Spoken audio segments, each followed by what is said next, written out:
I'll talk about that here, what I just did in a second. First off, you guys can like the video, subscribe to the channel. I've also just started my Patreon page, which is patreon.com/bluesyguitar. So I'm hoping this stuff kind of promotes the Patreon page.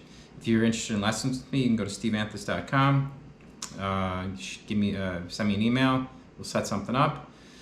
All right, so what I'm doing here is, what I want to do here is I want to explain what I just did. And so this is a dreamy rock ballad backing track in G minor. It's a Dopes, D-O-P-E-Z tracks backing track.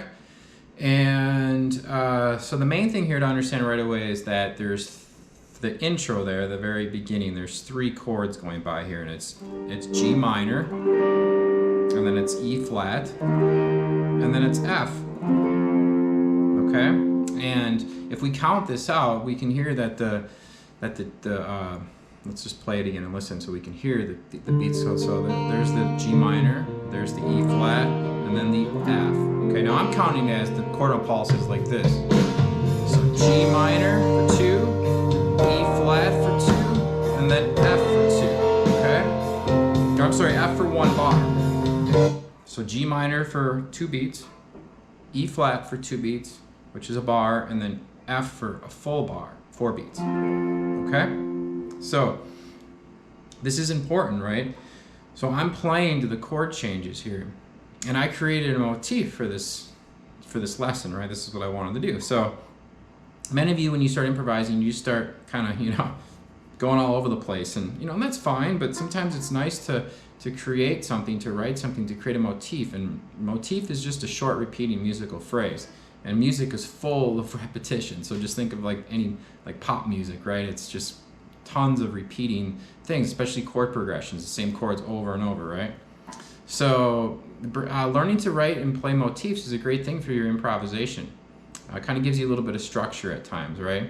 So you need to have the skill of being able to play with feel, and you also need to have the ability to follow the chord changes. And that's where I think a lot of people lack, is in that. And it is a skill. So, all right, so I'm going to pick one spot here, right? And this is a great way to do this too. So I'm seeing this is like cage system stuff here.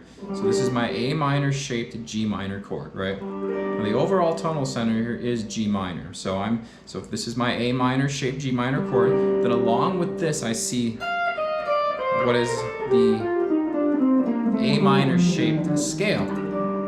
So no matter where I play that out on the neck, if I moved it down to D minor, let's say at the 5th fret of the A string, I would still see the same scale. I see the same scale and the same chord. That's the beauty of this, right? It's all movable. All right, then I could see my E-shaped E flat major chord, and then I see either a couple on there I'm seeing. My G-shaped, that's a tough one, G-shaped F chord, bottom half of it, and even like my A-shaped F chord at the 8th fret. The G-shaped here would be starting at the 13th fret of the low E. The A-shape would be at the 8th fret of the A string. And then even my E-shaped chord for F. Okay, so now that I have the chord shapes, now I got to outline them with the arpeggios, right? So G minor here, again, this is the A minor shape. That's my arpeggio there, right? So 10, 13 on the A, 10, 13, 12, 12, 11, 10. And I also do lump the minor 7 in with there, so that would be using the 10th fret of the G string, right? And then also the octave of that at the 13th fret of the high E. And then for my E flat, essentially I could see my E shaped there. This is my E shaped E flat chord. Hopefully I'm not confusing anybody here with that, but I see the chord shape and I can outline the arpeggio, which gives me the chord tones, right? And then for the F chord, I could see my G shaped, right? Okay, and then now the cool thing here is that when I see the arpeggio, or the arpeggio, the chord tones, then I can sprinkle in the other scale tones. So this was the full scale nice C. But if I'm using the arpeggio, so see how I use the arpeggio here? These are the chord tones, but then all of a sudden I start throwing in the scale. So a great exercise is like the arpeggio up, scale down. Just so you start getting used to, you know, using both together, to merge them both together to be more musical, okay? All right, so now that we have our chord shapes and our arpeggios, you know, now I start, you know, trying to come up with something here, and the main thing here was kind of these first three notes I'm using for every chord. The first one, though, the G minor, I'm going right up, what is essentially the minor seventh of the G minor chord. Another thing to realize here is that I start on the and of one when the chords come in. I'm not just starting on the beat. That's another cool thing to do, is be aware of when you come in starting a phrase.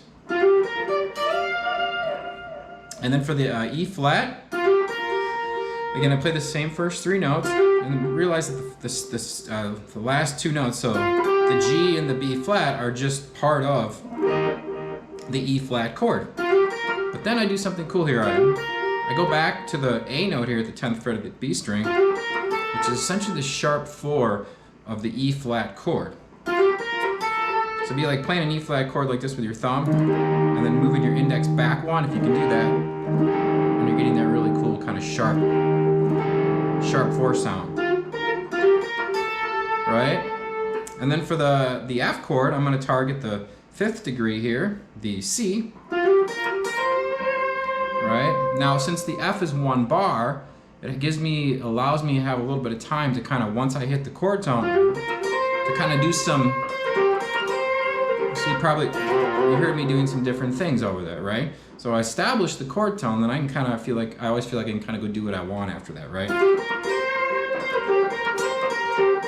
Okay, so let me play it one more time now for you, so that now that you have an understanding of what I'm doing, then now you can kind of hear it knowing what I'm doing. So here we go again.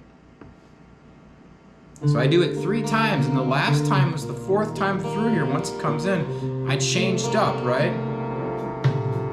So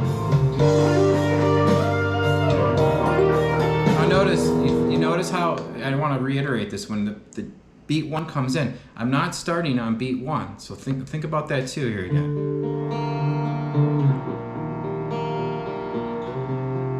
2, 3, 4,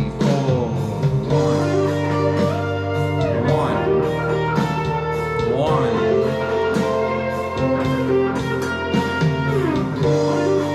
It's the second time through.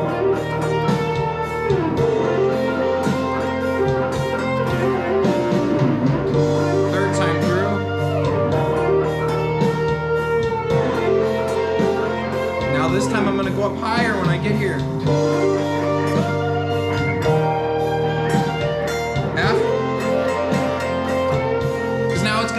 So I'm gonna change with it, right? F, or arpeggio, E flat, F, sweep, and then it changes back here, okay? So the important thing here is that I'm following the changes. And, you know, I can do both, right? I could go off and just play with feel over this, which you should, but it's also fun and a great skill to be able to follow the chord changes. And, you know, that takes patience and a lot of practice to do that.